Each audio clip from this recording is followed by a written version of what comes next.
Meanwhile, in Virginia, Confederate General Lee has successfully held off the Union Army advancing towards Richmond. With the election so close, President Jefferson Davis knows the salvation of Atlanta is more than strategically important to the Confederacy, but is politically crucial as well. Were Lincoln to lose re-election to opposing candidate George B. McClellan, the new peace platform president will make moves to end the Civil War. Davis, displeased with the conflict in Georgia, makes the decision to oust General Johnston from his command. As you have failed to arrest the advance of the enemy to the vicinity of Atlanta, far in the interior of Georgia, and express no confidence that you can defeat or repel him, you are hereby relieved from the command of the Army and Department of Tennessee, which you will immediately turn over to General Hood. Hood, Stuart, and Hardee appeal to President Davis to let Johnston remain, but they are rebuffed. Around 10 o'clock that morning, Sherman learns of the change in ranks from an Atlanta newspaper and immediately inquires of his commanding officers about Hood. I immediately inquired of General Schofield, who was his classmate at West Point, about Hood, as to his general character, etc., and learned that he was bold even to rashness, and courageous in the extreme. With his newfound command, Hood wastes no time in planning an attack on Sherman's forces. Sherman has split his army to move into Atlanta, while the Army of the Cumberland is preparing to cross Peachtree Creek just north of Atlanta. With the creek behind them, Hood's Army of Tennessee plans to attack and pummel them on July 20th. A delay of 3 hours and an uncoordinated piecemeal assault fails to deter the Union forces. Each side starts with around 20,000 troops. Confederate losses are 2,500, while the Union are 1,900. West of Atlanta, General Sherman establishes his base in the Augustus Hurt House. It gives Sherman a high point from which he can observe the fighting, and a strategic point for an artillery battery. Sherman sends McPherson in a coordinated effort with the Army of the Tennessee to damage the Confederate rails and disrupt their supply line. Hood soon after sends Hardee and Wheeler to sneak up around the left of McPherson's troops and strike from behind. Superior Union artillery inflicts heavy losses on the Confederate forces, leaving 5,500 gone. The Union experiences its own loss in this, the Battle of Bald Hill. General McPherson finds himself surrounded by Confederate troops, and rather than surrender, begins a retreat on his horse. He is shot and killed. His horse returns, described in the words of Sherman as bleeding, wounded, and riderless. Also upset over McPherson's death is his old classmate, General Hood. I will record the death of my classmate and boyhood friend, General James B. McPherson, the announcement of which caused me great sincere sorrow. Since we had graduated in 1853 and had each been ordered off on duty in different directions, it has not been our fortune to meet. Neither the years nor the difference of sentiment that had led us to range ourselves on opposite sides of the war had lessened my friendship. Indeed, the attachment formed in early youth was strengthened by my admiration and gratitude for his conduct towards people in the vicinity of Vicksburg. His considerate and kind treatment of them stood in bright contrast to the course pursued by many Federal officers. As Confederate soldiers head towards the Troop Hurt House, the unfinished home built by the brother of Augustus Hurt, Union soldiers are placed on the second floor as sharpshooters. Confederate soldiers come in at the sides and sneak into the house, unknown to the men on the second floor. Private John Henry Puck, Company G of the 37th Ohio Veteran Volunteer Infantry, upon discovering rebel soldiers in the house.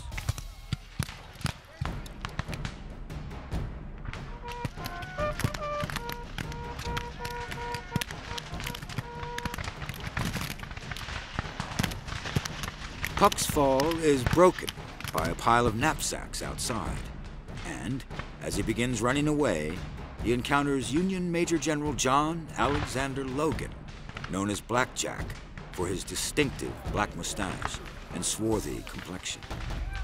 He issues a battle cry that rallies the Union forces.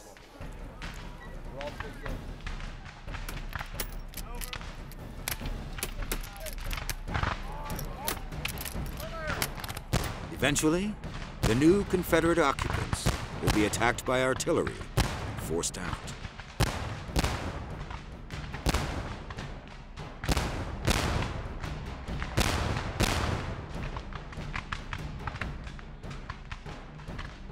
General Howard inherits McPherson's command in time to move the Army of Tennessee around the Confederate left flank and around Atlanta to cut the city off from Hood's supply line coming out of Macon. Stoneman and McCook will move much further south past Atlanta and come together even further south at Lovejoy Station below Jonesboro, where they will completely eliminate Hood's railway supply at the source. Meanwhile, as Stoneman and his 6,500 soldiers are en route to Lovejoy Station, Stoneman receives permission from Sherman to free prisoners of war in Macon and in Andersonville afterwards. Bringing 2,500 men with him, Stoneman deviates and heads to liberate the prisoners anyway, but is stopped on July 31st by Georgia militia. He and his men are pursued and captured by General Wheeler and are themselves locked in the Macon prison. McCook, leading a smaller army by himself, successfully destroys the railway at Lovejoy Station and barely escapes capture. At the same time, General Schofield is sent to the north bank of the Utoy Creek on August 2nd. If they gain possession of the Macon Road, they gain an entryway into Atlanta. Schofield is joined by some of Major John M. Palmer's 14 Corps on August 4th. Combined, they will launch an offensive at the Confederate line and hopefully break it. Palmer refuses to let Schofield command him and argues himself the superior rank, despite Sherman's orders for him to fall into line under Schofield. But Palmer is insistent and is forced to resign his commission the next day.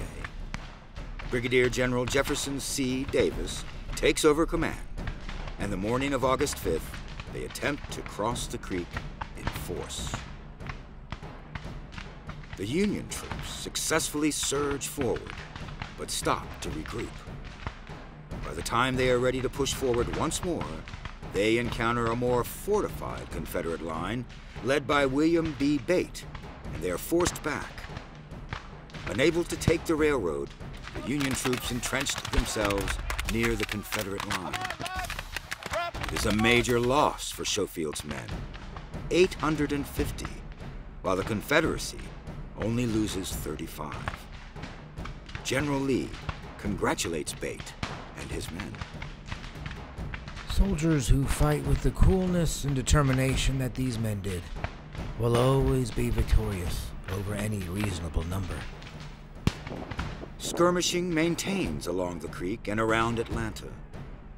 Confederate Major General Joe Wheeler moves north to turn the tables on Sherman's forces and destroy part of the railroad to sever the Union supply line. It is August 10th. According to Wheeler, he destroys a mile of track and captures over 1,000 beef cattle intended for the Federal troops. His mission leaves an opening for Brigadier General H. Judson Kilpatrick to attack the Atlanta and West Point Railroad on his way to Lovejoy Station. Kilpatrick and his men arrive at Lovejoy Station just as a train arrives. Kilpatrick is a firebrand. Having been injured during the Battle of Resaca, he defied doctors' orders against returning to the theater upon hearing of Sherman's progress. He first had to start his return to war from a carriage, but he is now once more able to ride horseback. They wait, perhaps unaware of the Confederate cavalry, led by Brigadier General Daniel Ross, chasing after them. As the Union soldiers move in to take the supply train, they are shocked at the sudden appearance of Confederate soldiers, 300 of them, under the command of Brigadier General Reynolds, who have been transported by rail to reinforce Hood's forces. It is chaos. 4 artillery batteries aid the Union soldiers and force the Confederate advance back against the railroad as a barricade is hastily built. A total of 70 shells are fired in 15 minutes. Gunfire emanates from the rear, and Kilpatrick's men are stunned to see Ross and his cavalry setting up a barricade behind them, with a single howitzer stationed on a nearby hill. Kilpatrick and his men are sandwiched between enemy forces. He realizes there is one way out. His men will have to charge and break through one of the Confederate lines, most realistically, Ross's cavalry. Arranging his men in columns of 4, Kilpatrick gives the rallying call. And they charge into one spot of Ross's thin defensive line, shattering it and blowing past Ross and his bewildered men, 30 of whom rush to protect their one cannon. Union troops, however, capture the howitzer and take it with them. They have escaped certain death this time, but what dangers await them in the rest of the war zone? Bombarding Atlanta was not enough for Sherman to lure the Confederate forces out of the city, and they keep him from going in and overtaking it. The citizens of Atlanta are just as much under attack as their military. General Hood. It was painful yet strange to mark how expert grew the old men, women, and children in building their little underground forts in which to fly for safety during the storm of shell and shot. Sherman, facing political pressure, increased by Grant's costly failure to take Richmond, makes a desperate move to take the city. With his men nearing the end of their own supplies and enlistments running low, Sherman must cut Hood off and starve his men out of Atlanta. Thanks for watching. If you'd like to help us produce more compelling historical content like this, please like, comment below, and share this video with fellow history buffs. And of course, be sure to subscribe to help keep history happening.